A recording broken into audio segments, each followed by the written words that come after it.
Counter. Okay, I'm good. Thanks.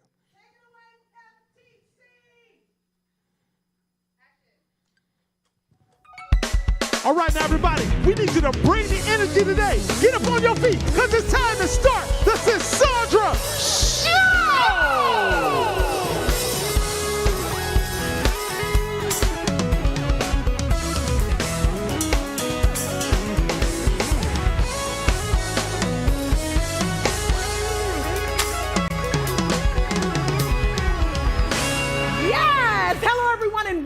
The Cassandra Show, my TSS tribe, y'all. We just got to pause for a moment and say we love y'all.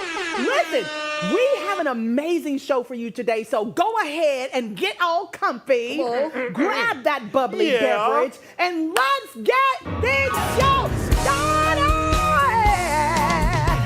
Let's get it started. Yeah. Don't mess with me today, y'all. Listen, all right. It's time for our fan fave segment, where headlines get real, the noise gets filtered out, and we break it all the way down like only we can. So make sure the beverage has been poured, because we, the people, oh Lord, y'all, we are ready to sip this. Oh, Lord. Oh, Lord. You know how we do it. Listen, the tea is being served. Now, this is a crossover we didn't see coming. Eddie Murphy just spilled the tea. His son, Eric, married Jasmine, the daughter of fellow comedy king Martin Lawrence. That's right, y'all. The sons and daughters of two Hollywood legends are now husband and wife. What? Come on! Forget the big Hollywood wedding. These two kept it low-key with a private church ceremony. No guests, no press, just vows and vibes. Eddie confirmed it on the Jennifer Hudson show with a laugh. We're in-laws now. Martin dodged the wedding bill, but a big party might still be on the way. Come on, Martin! Martin didn't pay for the wedding, y'all. That's crazy. He taught that girl well, didn't he? There's going to be some funny kids. I would have died. My gosh. Can you imagine family reunions? No. Stop it! No, We got Mama Biscuits. Mama Biscuits. I'm excited about this. Congratulations to the couple. We are so excited, and we can't wait to see y'all together. Anyway, so under President Trump's new reign, Marco Rubio is cutting off Chinese students like it's Cold War 2.0. The new visa crackdown targets anyone connected to the Chinese Communist Party or studying anything techie like AI, biotech, or cybersecurity. You know, the top fields in the whole world right now that everybody's studying. Right. But if you're Chinese and you're studying it, you're in trouble. Your visas are getting ready to get revoked. Can you believe this? So applications under heavy screening. They are screening them so heavily, and America just sent a loud message. You're not coming here to learn and spy. National security over international study, period. What? What? I'm so confused. Is this where we are now? Yeah. Y'all, this is where we are. Anybody understand where we are now? What's going on? Why? That doesn't make any Are they sense. that much of a threat to us? I guess so. It comes from China. I guess so. Chris? Yes. You I just didn't happen say to have this. that so handy. You know, every time. I love it. Anyway, so that's the real deal. Let's move on to the next story. But this next story is still about President Trump. So President Trump's power play just got shut all the way down. Y'all, a federal court ruled he overstepped when he used emergency powers to hit other countries with broad tariffs. No more Liberation Day tax games without Congress say so. The decision could reshape how trade wars are fought, and it slaps a major dent in President Trump's 2025 economic playbook. His team plans to appeal, but the message is clear.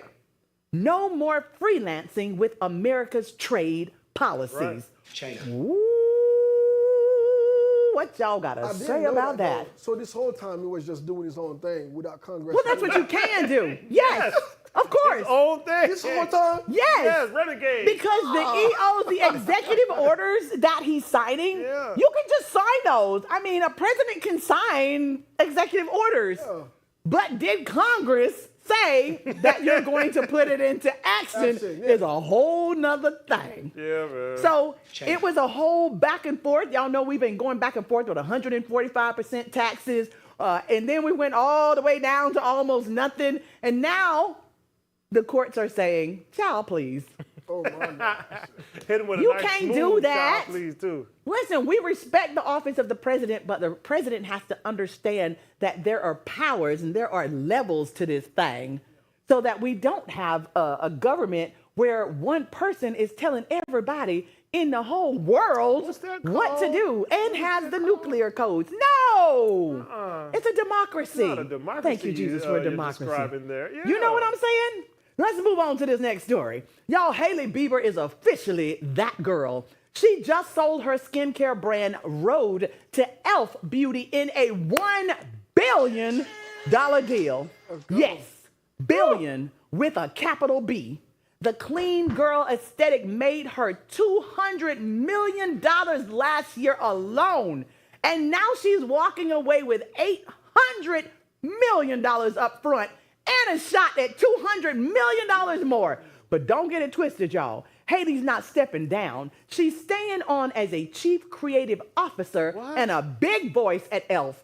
From lip gloss to legacy, she just redefined what it means to win in beauty. That's good. Y'all, when I tell y'all this is heavy, y'all know the whole story, right? No, I didn't know she even did this. I thought he met her at church. I don't know where he met her, I thought so. but she's a bad girl. Apparently. So this is the very interesting part, though. Y'all understand the story that's been in the press about Justin, right? Yeah. And the money that he lost. He made close to $1 billion, and he lost $1 billion. Somebody said that he had so little money that he had to borrow his friend's credit card to play a game of golf. Now, he sold all of his music catalog for $200 million.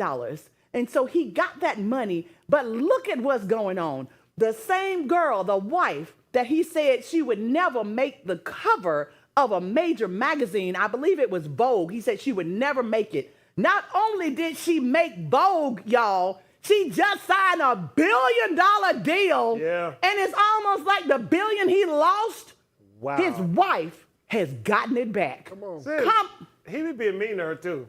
And he was not nice to her, Yeah. but he apologized on social media. I will take an apology. For what he said? He apologized. He said, obviously, I was wrong because here you are on the front of Vogue magazine. Oh, I got to show you sometimes something. you just overlook people and thinking you just underestimate the power of who's with you. Yeah. But sometimes God gives you a helpmate to help you. Well, You just lost $1 billion and look at your wife. Won't he do it? Can I just get an amen in here? When I tell you Hailey Bieber, Hailey done been through a lot of things. She done heard enough. She done been treated all kind of ways. That's what I'm but talking about. But at the end of the day, y'all, I think she got more money than Selena Gomez. I'm just gonna walk on down. Chris, she got more than Selena Gomez. Y'all better stop. Okay, with that being said, y'all, today, Well, I was about to take off. we have an incredible guest who's all about taking control of your life, breaking through barriers, and showing up unapologetically. From a troubled youth to a nationally recognized motivational speaker, Randy Simmons is here to inspire us with his story of transformation, discipline, and resilience. Y'all get ready to take some notes. This is one conversation you won't want to miss. Y'all, please welcome to the Lavender Couch, the one and only Mr. Randy Simmons! Ooh! Mr. Simmons is in the house. Hey, Come on. Come on! Hey, how are you? I'm great. You look good. So great to see you. Let's do it. I love it. Come on now. When I tell you It's great to have you here. Thank you so much. Thank you so much for joining us. Your energy is insane. It's amazing. I'm always off the chain, but honey, me you too. just match that thing. Come on now. I love it. I love it. So, Randy, you've overcome so many obstacles from a troubled youth to now being a leader in personal growth. What was that pivotal moment in your life when you decided, okay, enough is enough, and you took control of your future? I mean, I had so many. I think the most impactful one was when I was facing 2 to 5 years in prison. Get out. Yeah, I think that was the most impactful. Obviously, I hit my head a couple times. I'm very hard-headed, and God has to, smack me in the back of the head. Yes, my daddy say a hard head will bring a soft self. Exactly. So I fell a couple times, but I think the most impactful was me facing the 2 to 5 years in prison. I mean, that would be impactful in anybody's life. Yeah. I'm glad you listened. Let me see this book you ma'am. holding up. Here we go 'Cause now. y'all, when you talk to him, you're just going to be like this the whole show. Yes, sir. I'm going to take your book and I'm going to put it right there. Hey, 'Cause I might need they you to gotta see clap it. your hands a little bit. We can do that. We I can may make need some you to noise make a in little here. noise Come up on in now. here. Okay, I love it. So listen, your book, Yes. No More Excuses, it emphasizes self-discipline and execution. Yes. Walk us through the first steps someone can take to break free from their own excuses and start making real progress in their life. Well, the first thing I talk about is honesty, and honesty with self, right? That takes some accountability and looking in the mirror and saying, okay, who am I right now? How did I get this way? And what do I want to be? How can I improve? So I think looking at yourself in the mirror and taking that honest assessment is the first step.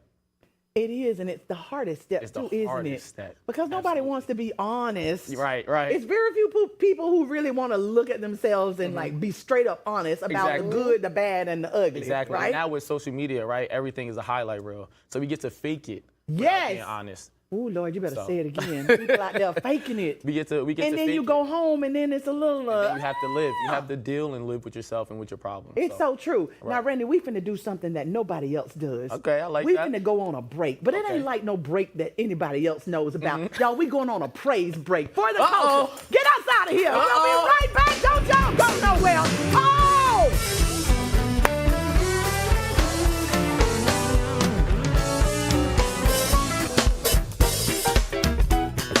I don't know what you come to do.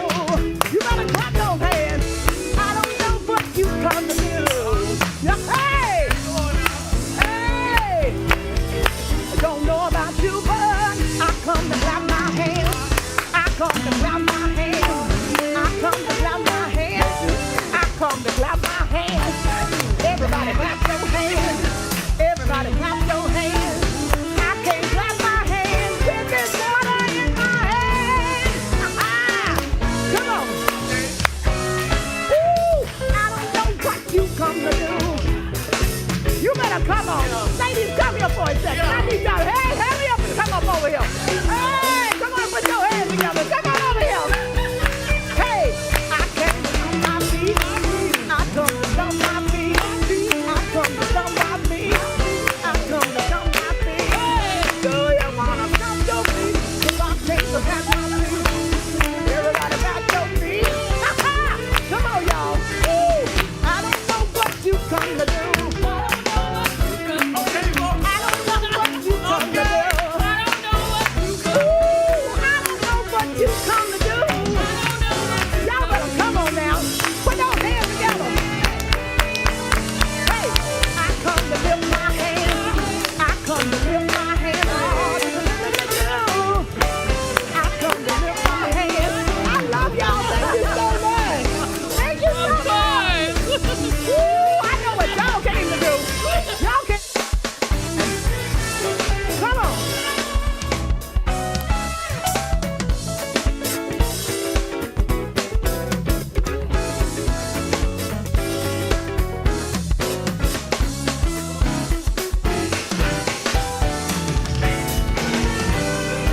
Yes!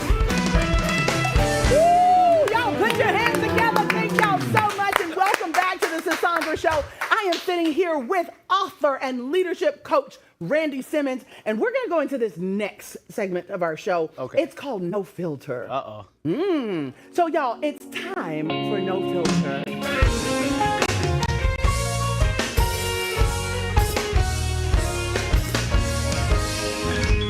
Yes. Now Now, this segment is where our viewers, you, don't hold back. Y'all already know we told you to send in your realest, rawest, most unfiltered questions. And baby, y'all did not disappoint. You delivered. From heartbreak to healing, purpose to pain, today we're pulling back the layers and getting to the truth beneath the surface. So let's get into it. No sugarcoating, no fluff, just real talk, real life, and real answers with a real man. Come on Here we now. go. Come on now. All right, are you ready for this first I'm question? ready, let's do it. All right, Tanya is asking, I spent years taking care of my mom who struggled with addiction. And now that she's clean, I don't know how to stop parenting her. How do I build boundaries without feeling like I'm abandoning her all over again? Ooh. Okay, now. Well, I think this is an interesting question because one thing I had to learn was at a certain age, you can't stop parenting your parents, right? So that's one thing we have to be honest about. But two simple conversations, I think one thing that changed my mindset is having honest and brutal conversations, right? And sometimes people aren't gonna like what you have to say, and sometimes it's gonna break barriers, right? So I think having honest conversations is what's gonna get Having honest, brutal conversations. You said brutal. Come on now, that's what the book is, brutal, honest And truth. I tell you, oh my goodness, those conversations make me just be like, They're tough. whew, They're they're tough. very hard. But we like need to you- have them, yes. Yes. So the best way to do this is to have an honest and brutal conversation. Thank you so 1000%. much. Let's move on to this next one. It says, let's move on, y'all. My father never told me he loved me, but he paid for everything growing up. Now I find myself in relationships where I only feel loved when somebody provides for me financially, not emotionally. How do I even begin to separate the two? Ooh, that's a deep one. It is. We don't believe you anyway. I don't know. Ma'am, Hey. we don't believe you. That's actually deep. I talk a lot about my father in my book, in our relationship. And one thing I had to learn was that it's also his first time being a father, right? It's his first time living his own life. And there's things that I have to understand and give him grace for, right? My father didn't graduate 6th grade. He didn't even have his father in his life, so how did he know how to be a father to me? Right. So I had to get some grace and understand that. Amen. And then I would say for how to separate it, you would have to have conversations with your spouse and give them that truth of my father didn't do this. And set boundaries for yourself on, well, I need this type of love. I need you to say I love you. I need these words of affirmation in order to get that through. And, I've heard in one instance someone said, that's not really my problem. If someone says that, is it time for them to go out of your life? Or do you need to figure that out and kind of sort it out yourself so that you're able to love and be in a relationship? 1000%. I think, one, you have to work on yourself. Yes. But also you have to know what a partner is, right? Sometimes a partner, they're there with your weakest points, right? So Yes. they're there to strengthen you in parts where you don't know how to strengthen yourself. So you have to Correct. understand what type of partner you need. You don't need somebody to lay on, right, and to depend on, but you do need a partner to check you and say, Correct. okay, I'm not going to do this, but I will do this. Yes, I'm with you 100%. Yes, y'all? Come on now, All right, 100%. let's move on to this next question. The next question is, the streets taught me loyalty. Now, corporate life feels fake and transactional. How do you keep your integrity in a world where playing the game is rewarded? Okay, this is a little confusing for me because coming from the streets is the same game as a business game. So the same thing I learned with the selling drugs, the selling guns, the interactions is literally the same thing as business. If there's snakes in the streets, there's snakes on the business side. There's loyal people on the streets, there's loyal people on the business side. True. So I kind of don't understand that question of how are you taught loyalty in the streets if that's the same game they're playing? They're just playing it the legal way. So then maybe that's the answer then. It's pretty much the same It's the thing. same One is game. legal, one is illegal. It's the same game. Yes, and not necessarily the streets are illegal because the streets can teach you things without you having to get into illegal transactions. It's just learning how to navigate. Yes. You know what I'm saying? I grew up people say I grew up in the country. I feel like I grew up like close to the streets. What's the country? The country is Polk County. Stop it! Don't you just hate my music director? That's kind of where, but I mean, you see people in the streets living that life, having to learn, having to hustle. I never saw anybody like selling. I'm sure they were, but I'm just saying, I didn't see that. But what it taught me was what to do and what not to do. It taught me how to treat people, how not to treat people being out in the streets. The streets are loyal to a fault. Would you agree to that? I don't think the streets are loyal to anybody. No? No, I mean, if you get to the end of the game, you're either in jail or prison.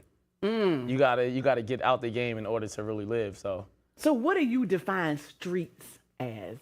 I think streets are where you have to find protection outside from an outside source. Okay. I think for me, the streets was without my parents, right? Hanging out with people that was on the corner or that was doing dangerous things. That's kind of the streets to me.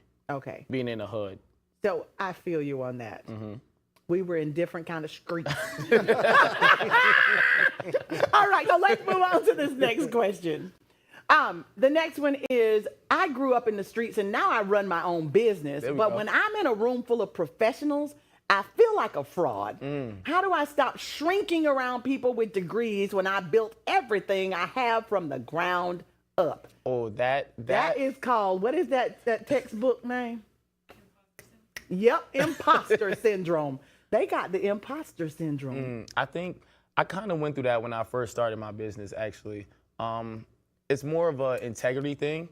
It's I didn't do this well, for me, I'm gonna speak for me. I didn't do this the legal way at first. So now I'm with a whole bunch of business people and they did it the quote unquote the right way. Right. So how do I have a certain conversation? Should I speak as myself or should I code switch real quick? Like, how do I have that interaction? And I think that's just that comes with experience and also confidence, right? What work are you doing for yourself? How are you getting better as a man or woman? Whatever the case may be, but how are you getting better with yourself? And then you can have that confidence to step in a room and have that conversation. I love that. It all starts from within. Yeah, it starts from within. I love that. All right, let's move on.